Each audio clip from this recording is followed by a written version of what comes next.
کہ یوم پیدائش کے سلسلے میں جمع ہوئے ہیں تاکہ ان کو خراج عقیدت پیش کریں اور دیکھیں کہ ان کی تعلیمات کیا تھیں، ان کا سیاسی نظریہ کیا تھا اور انہوں نے کس مقصد کے لیے جدوجہد کی تھی۔ میں سمجھتا ہوں کہ قائد اعظم محمد علی جناح ایک عبقری شخصیت کا نام ہے جو تاریخ میں کبھی کبھی پیدا ہوتی ہے۔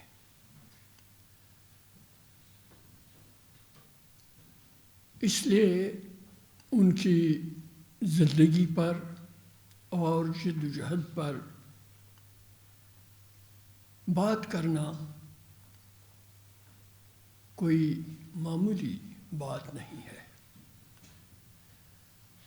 لیکن ایک بات ضرور ہے کہ جب تک نہ ہم ایک عبقری شخصیت کی زندگی اور جدوجہد سے سبق حاصل کریں، اس وقت تک ہم اپنی منزل کو نہیں پا سکتے ہیں۔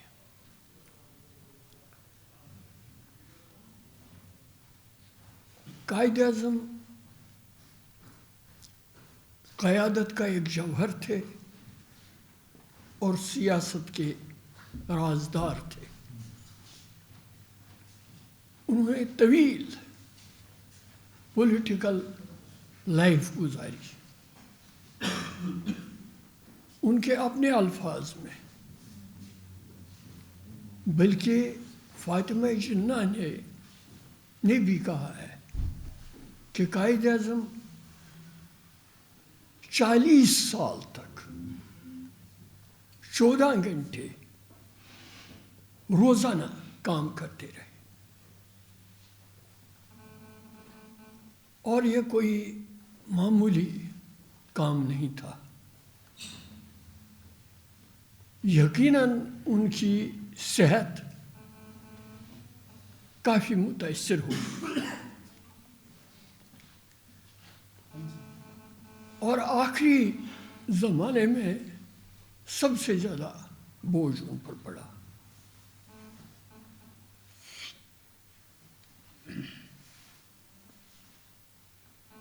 سیاست اور اقتصادیات کے بارے میں ان کے نظریات واضح تھے، ہر چیز کے بارے میں، مذہب کے بارے میں، فلسفے کے بارے میں۔ اگرچہ وہ سیاست کے ہی زیادہ تر طالب علم رہے تھے، قانون کے طالب علم تھے اور قانون پر ان کی کو یدی طولہ حاصل تھا، لیکن پھر بھی وہ مذہب کے بارے میں بھی انہوں نے اپنے خیالات کا اظہار کیا ہے۔ میں چند اقتباسات پڑھوں گا جس سے براہ راست معلوم ہوگا کہ وہ کیا چاہتے تھے۔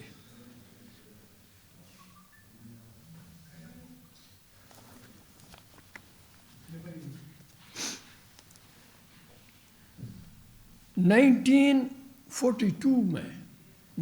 1942 میں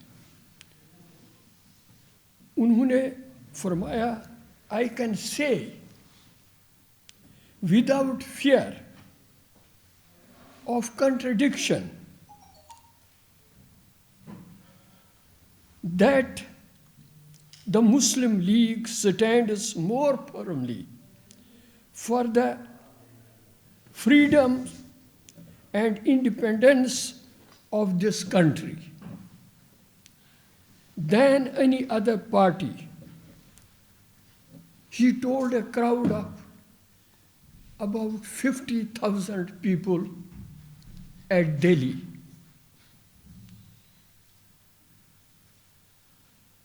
We are asking for justice and fair play.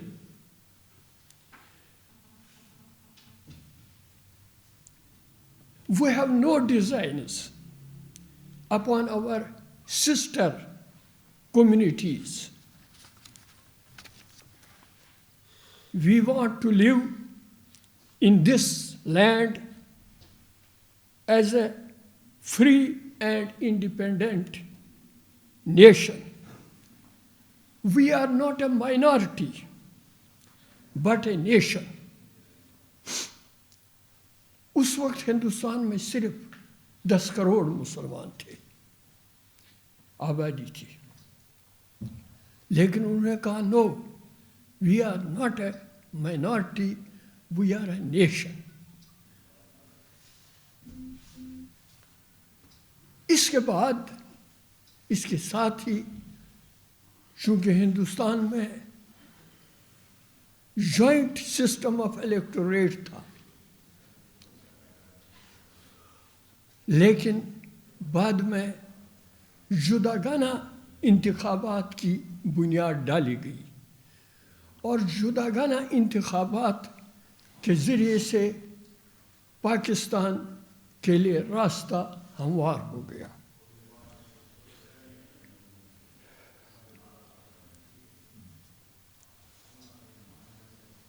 انہوں نے جس وقت پاکستان کی تحریک شروع کی، یہ کوئی زمین کا جھگڑا نہیں تھا. وہ صرف زمین کا خطہ نہیں حاصل کرنا چاہتے تھے. طویل تجربات 1857 سے لے کر آنورڈز جو تجربات حاصل ہوئے تھے، خواہ وہ سر سید احمد خان کے تھے یا دوسری شخصیات کے 19th سینچری میں اور 20th سینچری کے آغاز میں، ان سے یہی نتیجہ اخذ کیا گیا تھا کہ جنوبی ایشیا میں ایک ایسی اسٹیٹ وجود میں لائی جانی چاہیے جو مسلمانان ہند کے لیے انصاف دے سکے. تو اس کے لیے بنیادیں حاصل کرنا تھیں. تو محمد علی جناح وہ شخصیت تھی جو علامہ اقبال کے زاویہ نظر سے متاثر تھی، اور یہ سمجھتی تھی کہ ڈاکٹر اقبال نے جو کچھ اپنے خطبات میں فرمایا ہے، یہ اسی کا تقاضا ہے کہ ہم اپنی سیاسی زندگی کو ایک نئے قالب میں ڈالیں. چنانچہ انہوں نے کہا کہ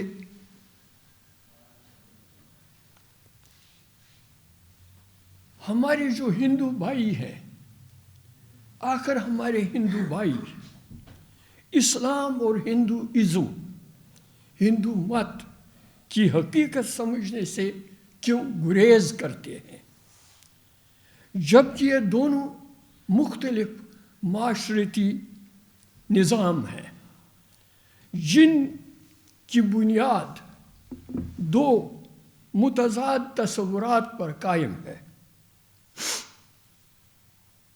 تو انہوں نے اس سے یہ نتیجہ اخذ کیا کہ جب دو متصادم اور متضاد نظریات اور نظام یہاں ہیں اس بر صغیر میں، تو برٹش کے چھوڑنے کے بعد ان کے درمیان کافی دشمنیاں عملی صورت اختیار کریں گی. اس لیے بہتر یہ ہے کہ بجائے اس کے کہ ہم آگے چل کر لڑیں، ہمیں ایک علیحدہ وطن کا حصول ممکن بنانا چاہیے. لیکن ان کے سامنے یہ نظریہ تھا کہ آخر یہ جو لینڈ ہے جو ہم حاصل کر لیں گے یہ خالص لینڈ نہ ہو۔ پاکستان بننے کے بعد اسٹیٹ بینک آف پاکستان کا انہوں نے افتتاح کیا۔ اسٹیٹ بینک آف پاکستان کے سامنے ایک تقریر کرتے ہوئے، بڑی اہم تقریر جو سب سے پہلے تھی اسٹیٹ بینک کے سامنے، ان سے انہوں نے کہا کہ I warn you about the systems you will follow in future۔ وہ یہ ہے کہ میری دانست میں مغرب کا اقتصادی نظام ناکام ہو گیا ہے، ہمیں مغرب کے اقتصادی نظام سے کچھ حاصل نہیں ہوگا۔ ہم پاکستان کا نظام جو ہے، اقتصادی نظام، مالی نظام، وہ اسلام کے معاشی اصولوں کی بنیاد پر ڈھالیں گے، اور اس لیے میری اسٹیٹ بینک آف پاکستان کے اصحاب سے یہ گزارش ہے کہ وہ اس کی تیاری کر لیں۔ یہ ان کا بہت عام تھا جو انہوں نے فرمایا۔ اس طرح سے بہت سارے لوگ آج کل، بلکہ برسوں سے، پاکستان کا قیام عمل میں آنے کے فوراً بعد بہت ساری آوازیں اٹھیں، بلکہ اب وہ زیادہ اور بھی زیادہ ابھر چکی ہیں۔ وہ یہ تھا کہ پاکستان صرف ایک لینڈ تھا جو مسلمانوں کے لیے حاصل کیا گیا، کوئی نظریاتی، کوئی فلسفیانہ اور کوئی اسلامی یا مذہبی اس کی کوئی اساس نہیں تھی۔ اس سلسلے میں وہ قائد اعظم کی ایک تقریر کا حوالہ دیتے ہیں جو نیشنل اسمبلی آف پاکستان میں انہوں نے کی تھی۔ اس وقت حالات بہت مختلف تھے، ہر طرف آگ جل رہی تھی، فرقہ دارانہ فسادات کی خوفناک صورتحال تھی، قتل و غارت کا ماحول جاری تھا۔ اس میں یہ ضروری تھا کہ وہ ایک ایسی سپیچ لوگوں کے سامنے کریں جس میں آگ پر پانی ڈالا جائے، لیکن وہ اسی تقریر کا حوالہ دیتے ہیں کہ اس نے کہا، قائد اعظم نے، کیا وقت گزرنے کے ساتھ کوئی ہندو ہندو نہیں رہے گا، کوئی مسلمان مسلمان نہیں رہے گا۔ یعنی میری مراد مذہبی لحاظ سے نہیں ہے، بلکہ دوسرے الفاظ میں یہ کہتا ہوں، ایک قوم بن جاؤ گے تم، لہذا تم آپس میں نہیں جھگڑو۔ ہندو مسلمان فسادات کی آگ کو ٹھنڈا کرنے کے لیے، اور وہ کافی اس وقت پریشان تھے، اس سے پہلے وہ زیادہ پریشان ہو گئے تھے جب 1946 میں انہوں نے بہار میں خوفناک فسادات کی آگ دیکھی تھی، بلکہ ان کے سوانح نگاروں نے لکھا ہے کہ جس وقت بہار میں مسلمانوں کا قتل عام ہو گیا، عصمت دریاں ہو گئیں، ریپ ہو گئے، گنڈے گھروں میں داخل ہو گئے، فیملیز کو ریپ کیا جگہ جگہ، تو اس کی صورتحال بڑی اندوہناک تھی۔ تو قائد اعظم نے جس وقت یہ دیکھا یہ صورتحال تو وہ رو پڑے۔ انہوں نے کہا یہ کیا ہو رہا ہے بہار میں کہ ہم یہ صورتحال کب تک گوارا کریں گے، کب تک برداشت کریں گے۔ لہذا انہوں نے ایسی باتیں بعد میں اس آگ کو ٹھنڈا کرنے کے لیے کہیں، جو لیکن جہاں تک نظام کے بارے میں تھا،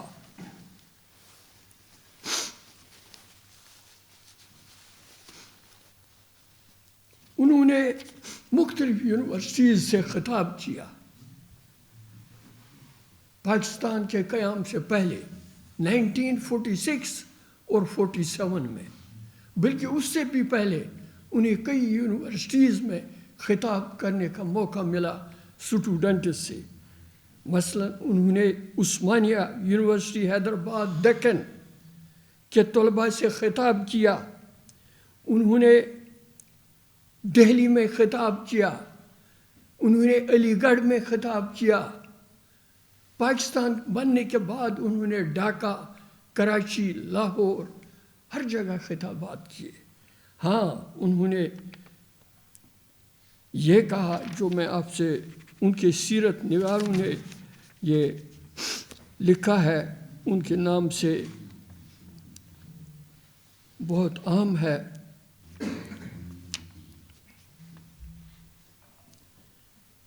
قائد اعظم نے فرمایا اس حقیقت سے سوائے جہلا کے ہر شخص واقف ہے کہ قرآن مجید مسلمانوں کا بنیادی ضابطۂ حیات ہے، جو معاشرت، مذہب، تجارت، عدالت، فوج، دیوانی، فوجداری، تعزیرات کے ضوابط کو اپنے اندر لیے ہوئے ہے. مذہبی تقاریب ہوں یا روزمرہ کے معمولات، روح کی نجات کا سوال ہو یا بدن کی صفائی کا، اجتماعی حقوق کا سوال ہو یا انفرادی واجبات کا، عام اخلاقیات ہوں یا جرائم، دنیاوی سزا کا سوال ہو یا آخرت کے مواخذے کا، ان سب کے لیے اس میں قوانین موجود ہیں. اس لیے نبی کریم صلی اللہ علیہ وسلم نے حکم دیا تھا کہ ہر مسلمان قرآن کریم کا ایک نسخہ ہر وقت اپنے پاس رکھے اور اس طرح اپنا مذہبی پیشوا آپ بن جائے. انہوں نے مسلم یونیورسٹی، عثمانیہ یونیورسٹی حیدرآباد دکن کے طلباء سے خطاب کرتے ہوئے فرمایا، جب میں انگریزی زبان میں مذہب کا لفظ سنتا ہوں تو اس زبان اور محاورے کی روح سے میرا ذہن لامحالہ خدا اور بندے کے باہمی پرائیویٹ تعلق کی طرف منتقل ہو جاتا ہے. لیکن میں خوب جانتا ہوں کہ اسلام کے نزدیک مذہب کا یہ محدود اور مقید مفہوم نہیں ہے. میں نہ تو، انہوں نے آگے چل کر کہا، میں نہ تو کوئی مولوی ہوں نہ ملا، نہ مجھے دینیات میں مہارت کا دعویٰ ہے. البتہ میں نے قرآن مجید اور قوانین اسلام کے مطالعہ کی اپنے طور پر کوشش کی ہے. اس کتاب کی تعلیمات میں انسانی زندگی کے ہر باب کے متعلق ہدایات ہیں. زندگی کا روحانی پہلو ہو یا معاشرتی، سیاسی ہو یا معاشی، غرضے کی کوئی شعبہ ایسا نہیں جو قرآنی تعلیمات کے احاطے سے باہر ہو. قرآن کریم کی اصولی ہدایات اور طریقۂ عمل نہ صرف مسلمانوں کے لیے بہترین ہیں بلکہ اسلامی حکومت میں غیر مسلموں کے لیے حسن سلوک اور آئینی حقوق کا جو حصہ ہے، اس سے بہتر کا تصور ناممکن ہے.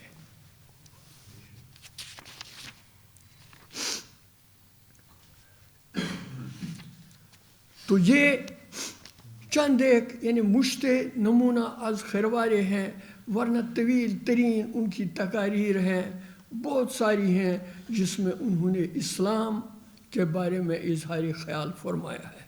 وہ جب بھی کوئی بات کہتے تھے وہ عام سیاستدانوں کی طرح اس میں کوئی ابہام نہیں رکھتے تھے، یعنی اس سے دو معنی نہیں نکالے جا سکتے تھے، ایک لحاظ سے دوسرے لحاظ سے نہیں، بلکہ وہ قول کے پکے تھے اور وہ زبان کے بھی پکے تھے اور ان کے الفاظ میں بالکل کوئی ابہام نہیں ہوتا تھا.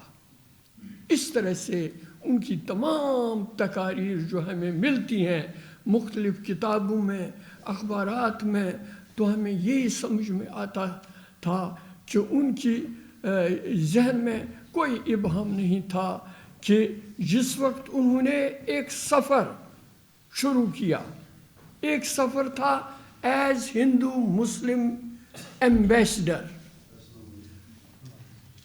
ہندوستان میں ہندو مسلم اتحاد کا سفیر، ان کو خطاب ملا تھا کہ یہ وہ واحد شخص ہے جو ہندوستان میں ہندو مسلم اتحاد قائم کر سکتا ہے، اس کے بغیر وہ کوئی نہیں۔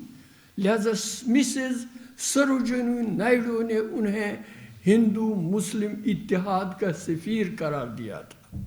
یہ ایک زمانہ تھا، اور وہ واقعی اس پر قائم تھے کہ ہندوستان کی بقا اس بات میں ہے کہ ہندو اور مسلمان ایک قوم کی حیثیت سے زندہ رہیں اور اس ملک کو انگریزوں کے بعد چلائیں، آزادی کے بعد۔ لیکن اس کے بعد ان کا دوسرا دور شروع ہو گیا، جس میں انہیں بہت ساری چیزیں سامنے آ گئیں، تو انہوں نے کہا کہ نہیں، ہندوستان میں ہندو اور مسلمان انگریزوں کے چلے جانے کے بعد اتحاد کے ساتھ نہیں رہ سکتے ہیں، لہذا مسلمانوں کو پاکستان علیحدہ ہوم لینڈ ملنا چاہیے، جس کے نتیجے میں لاہور ریزولوشن پاس کیا گیا 1940 کو اور 23 مارچ کو، جس کی بنیاد پر پھر پاکستان کی تحریک چلی۔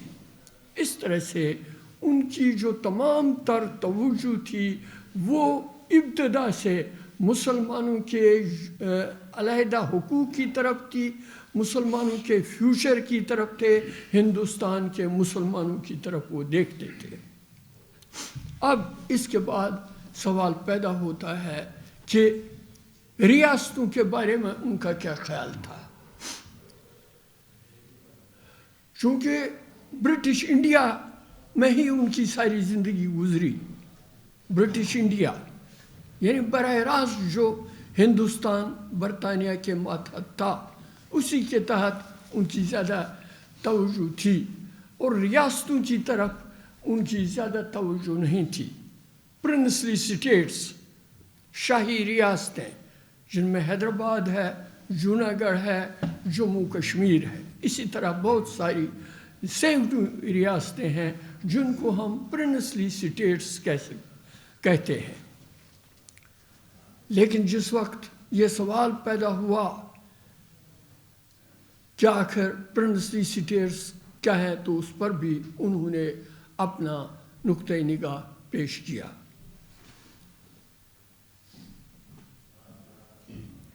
انہوں نے جموں کشمیر کا دورہ کیا، انہوں نے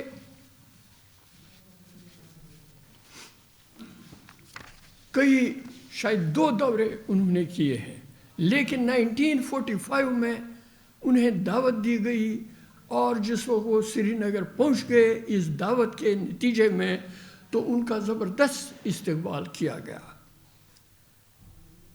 وہ استقبال نیشنل کانفرنس اور مسلم کانفرنس دونوں نے کیا، اور دونوں ان کی یہ خدمت اور ان کی مہمان نوازی کے لیے تیار تھیں، دونوں پارٹیز۔ لیکن چونکہ ان کا ایک وہ بحیثیت تھی، انہوں نے کہا کہ میں آل انڈیا مسلم لیگ کے سربراہ کی حیثیت سے نہ کہ محمد علی جناح دورہ کر رہا ہوں، اور اس کے بعد وہ جامع مسجد گئے۔ جامع مسجد میں انہوں نے ایک مختصر خطاب کیا، انہوں نے کہا مسلمانوں، تمہارا ایک خدا ہے، تمہاری ایک کتاب قرآن ہے، تمہارا ایک نبی ہے، بس تم آپس میں ایک کیوں نہیں ہو؟ تو انہوں نے انہیں دعوت دی کہ وہ مسلم کانفرنس جموں کشمیر، جس طرح مسلم لیگ آل انڈیا مسلم لیگ ہے، اس کے جھنڈے کے نیچے مسلمانان ہند جمع ہو گئے ہیں، اسی طرح مسلمانان جموں و کشمیر آل جموں و کشمیر مسلم کانفرنس کے جھنڈے پرچم کے نیچے جمع ہوں، تاکہ وہ اپنی جدوجہد کریں۔ ان سے ملاقاتیں کی گئیں، شیخ محمد عبداللہ صاحب بھی ان سے ملے، انہوں نے بھی ان سے بات چیت کی، دوسرے لوگ بھی ملے، تو ان سے کہا گیا آپ بھی ایک زمانے میں کانگریس میں ہوا کرتے تھے آل انڈیا کا؟ تو انہوں نے اس کے جواب میں ان سے کہا ایک وقت تھا کہ میں پرائمری جماعت میں بھی پڑھ رہا تھا، یہ کوئی بات تو نہیں ہوئی، یہ ارتقاء ہے، ایولیوشن ہے، یہ چلتا ہے. میں نے جو کچھ دیکھا ہے، میں نے اپنے بال سفید نہیں کیے ہیں دھوپ میں. یہ انہوں نے شیخ صاحب سے کہا. بہرحال وہ بات انہیں ناگواز گزری، اور اس کے بعد انہوں نے کوئی اچھی روایات قائم نہیں کی. جس وقت وہ واپس یہ بارہمولہ کے راستے سے پنڈی آ گئے. بارہمولہ میں انہوں نے ان کا کوشش کی ان پر پتھراؤ کرنے کی، نیشنل کانفرنس کی، لیکن وہ اس میں ناکام ہو گئے. تو بہرحال انہوں نے یہی پیغام وہاں جا کر دیا. تو اس کا مطلب صاف تھا کہ جس وقت مسلمانوں ہند کا فیصلہ ہو جائے گا، تقسیم ہند عمل میں آئے گا، پاکستان بن جائے گا، تو اس وقت مسلمانوں نے جموں و کشمیر کو کیا کرنا ہوگا. لیکن بدقسمتی سے مسلمانوں نے جموں و کشمیر میں اس وقت اتحاد نہیں تھا. جموں و کشمیر میں ہر طرف سے تفرقے تھے، لڑائیاں تھیں، شیر بکرا تھا، اسی طرح جھگڑے تھے، جس کے نتیجے میں بر وقت جو فیصلے ہوئے وہ نہیں ہوئے. بر وقت فیصلے نہیں ہوئے، اور فیصلے جو بھی ہوئے وہ غلط ہوئے. اس کے بعد انہوں نے ایسی صورتحال ہو گئی کہ 1947 کو جب ہندوستان نے کشمیر پر حملہ کیا تو قائد اعظم اس وقت ان کی صحت گر چکی تھی کافی، تو انہیں زبردست شاک ہوا. انہوں نے بعد میں کہا کہ اب مجھے برطانیہ اور اس کے لیڈروں پر اور اس کی حکومت پر کوئی بھروسہ نہیں ہے. انہوں نے ہمیں آخری وقت پر دھوکہ دیا ہے. انہوں نے کمانڈر ان چیف کو حکم دیا کہ آپ فوجیں داخل کریں کشمیر میں، پاکستان کی فوجیں. جنرل گریسی جو تھا وہ اس وقت کمانڈر ان چیف تھا، لیکن اصلی کمانڈر ان چیف جو تھا وہ رخصت پر تھا. اس نے کہا کہ مجھے اپنے سپریم کمانڈر ان چیف سے پوچھنا ہے، جو اسے نہیں پوچھنا تھا. قائد اعظم نے اس سے کہا تھا کہ سیالکوٹ سے ایک فوج جائے گی، ایک فوج سیالکوٹ سے جائے گی اور دوسری فوج راولپنڈی سے جائے گی.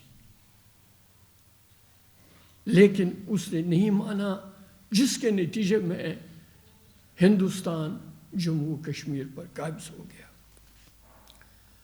لیکن اس کے بعد ہندوستان نے جب شکایت کی تو کشمیر اور اقوام متحدہ نے جس وقت رائے شماری کی قرارداد پاس کی، اس کے بعد قائد اعظم یہ بیمار ہی تھے، لیکن وہ بڑے الرٹ تھے کشمیر کے بارے میں. ان کے بایوگرافر نے لکھا ہے، وہ بھی میں پڑھوں گا یہاں پر.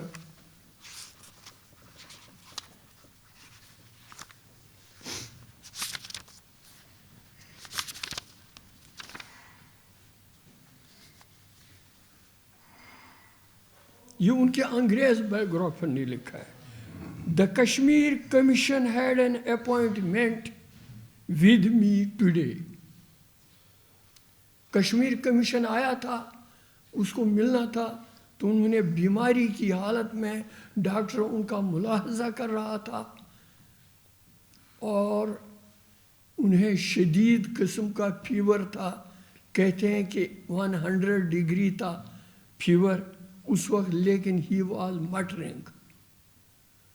وہ کہہ رہے تھے the Kashmir Commission had an appointment with me today.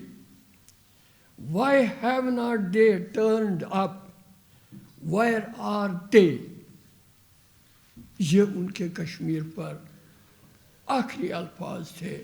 اس کے بعد بھی وہ بیمار رہے لیکن وہ زیادہ بول نہیں سکتے تھے تو انہوں نے یہ الفاظ کیے.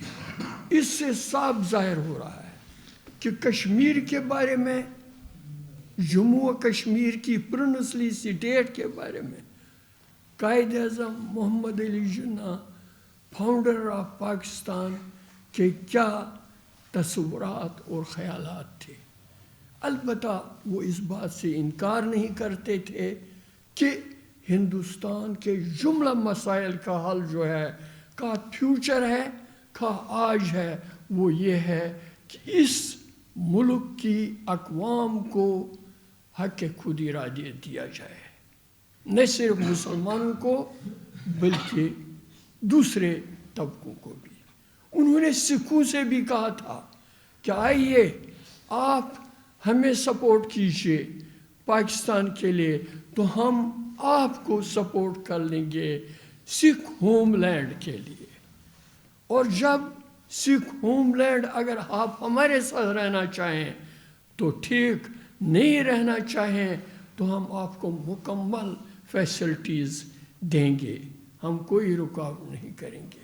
لیکن چونکہ اس وقت ماسٹر تارا سنگھ جو تھا وہ کانگریس کے جال میں پھنس چکا تھا اور سکھ نہایت ہی متشدد تھے، مسلمانوں کے خلاف فسادات میں وہ سب سے آگے تھے، لہذا وہ ان کا تصور کامیاب نہیں ہو سکا.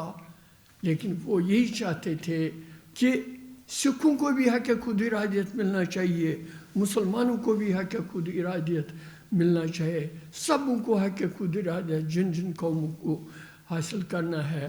تو ہندوستان کے مسائل کا یہی حل ہے. آج بھی ہم دیکھتے ہیں کہ ہندوستان میں جو مسائل پیدا ہو گئے ہیں، کشمیر کے مسئلے کے علاوہ کشمیر کا مسئلہ جوں کا توں ہے اور اس کی شناخت اور شکل ختم کر دی گئی ہے، اور اس کا سب سے بڑا بوجھ جو ہے اب کشمیریوں پر آن پڑا ہے اور ساری دنیا خاموش ہے، کوئی کچھ نہیں کہتا ہے اور کشمیری دم خود ہیں کہ وہ کیا کریں.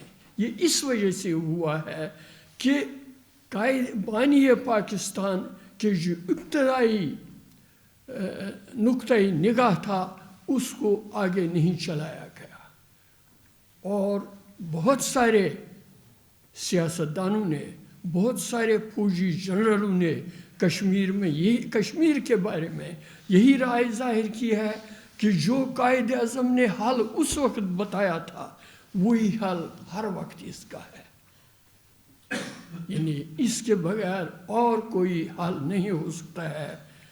کیونکہ ہندوستان روز بروز شدت پسندی اختیار کرتا جا رہا ہے، اور اس شدت پسندی میں اب ہندوستان نے مسلمانوں کا جینا، عورتوں بچوں کا جینا حرام کر دیا ہے. اور آپ دیکھتے ہیں کہ کشمیر میں جو جذبہ ہے، ایک شخص، ایک نوجوان کپواڑہ کا ہے اور وہ کہیں ہندوستان میں مزدوری کر رہا ہے، اس سے ایک ہندو پوچھ رہا ہے تم بتاؤ تم کیا ہو، وہ سیدھا سادہ اسے جواب دیتا ہے میں تو ہوں یہ ہندوستانی ہوں. تو وہ اس سے کہا تو پھر بھارت ماتا کی جائے کرو. وہ کہتا ہے نہیں، بھارت ماتا کی میں جائے نہیں کروں گا، کیونکہ بھارت ماتا ہمیں اپنے نہیں تسلیم کرتے ہیں. تو لہٰذا آج بھی ایسی صورتحال ہے. یہ صورتحال ایک خلیج ہے جو بڑھتی جا رہی ہے. آج ہمیں قائد اعظم کا یہ دن نہ صرف ہمیں، پاکستان کے لیڈروں کو، پاکستان کے سیاستدانوں کو اور پاکستان کے فوجی جنرلوں کو، ہر ایک کو قائد اعظم کے الفاظ انہیں یاد رہنے چاہیے کہ انہوں نے کیا آخری آرڈر دیا تھا، کیا کہا تھا، جس کی خلاف ورزی ہو گئی اور جس کو پھر آگے کوئی نہیں بڑھا سکا. اگر وہ اس وقت نہیں جنرل گریسی نے مانا تھا تو اس کے بعد حکم مانا جانا چاہیے تھا. آخر 1 سال تک جنگ جاری رہی. آپ کو معلوم ہونا چاہیے 1948 مسلسل جنگ کا سال تھا اور 1949 1 جنوری کو جنگ بندی اقوام متحدہ نے کی. اس وقت جب کہ تمام علاقے جو تھے جو آزاد ہو گئے تھے وہ ریکور کر دیے تھے انڈین آرمی نے اپنے ایئر کور کے ذریعے سے، لیکن دوسرے جو تھے مجاہدین لڑنے والے انہیں کوئی ایئر کور میسر نہیں آیا تھا. لہذا یہ جو داستان غم ہے یہ داستان غم بڑی خوفناک بن چکی ہے اور قائد اعظم کو اسی کا غم ہے. آج آخری بات جو میں آپ کو مختصر، چونکہ قائد اعظم کی ایک طویل کہانی ہے، طویل سلسلہ ہے. میں نے کہا کہ ان کی زندگی جو ہے ایک عنوان ہے. اس عنوان کے بہت سارے پہلو ہیں. ان پہلوؤں پر اگر ہم دن بھر رات بھر گفتگو کرتے رہیں گے ہم اس کو مکمل نہیں کر سکیں گے. لیکن ایک بات میں آخری عرض کروں گا، کیا پاکستان ہے 78 ایئرز گزر چکے ہیں. یہ کوئی معمولی زمانہ نہیں ہے. قائد اعظم پاکستان کو مضبوط کرنا ہے، پاکستان کو آگے بڑھانا ہے، پاکستان کو اقوام عالم میں ایک عظیم مقام دلانا ہے. تو وہ صرف قائد اعظم کے جمہوری نظریات کی بدولت ممکن ہو سکتا ہے. وہ یہ ہے، ہمارے پاس 10 روپے اور 100 روپے یا 1000 روپے کا ایک نوٹ آتا ہے، اس پر قائد اعظم کی تصویر لگی ہوتی ہے. لیکن یہ تصویر قائد اعظم کی کافی نہیں ہے. ایک نوٹ پر، کرنسی نوٹ پر قائد اعظم کی تصویر کافی نہیں ہے. یہ ببانگ دہل یہ تصویر کہہ رہی ہے ہم سے، اعمال سے، کہ نہیں مجھے کس لیے تم نے یہاں. اس پر ساتھ یہ بھی لکھا ہوتا ہے رزق حلال عبادت ہے، رزق حلال عبادت ہے. قائد اعظم کی تصویر بھی ہے، لیکن سارا ملک کرپشن میں ڈوبا ہوا ہے. جب تک نہ کرپشن ختم کیا جائے، قائد اعظم کی سیاسی زندگی سے سبق حاصل کیا جائے. سٹرگل، فریڈم سٹرگل، کشمیریوں کو، پاکستانیوں کو، سب کو مل کر فریڈم سٹرگل، اور سٹرگل وہ جو اسلام نے سکھائی ہے، جب تک نہ وہ کی جائے، صرف کرنسی نوٹ کو ہی نہ دیکھا جائے قائد اعظم کی تصویر کو، تب تک نہ تو پاکستان صحیح معنوں میں مضبوط ہو سکتا ہے، نہ کشمیر ہندوستان کے قبضے سے اس وقت تک آزاد ہو سکتا ہے. ربنا تقبل منا.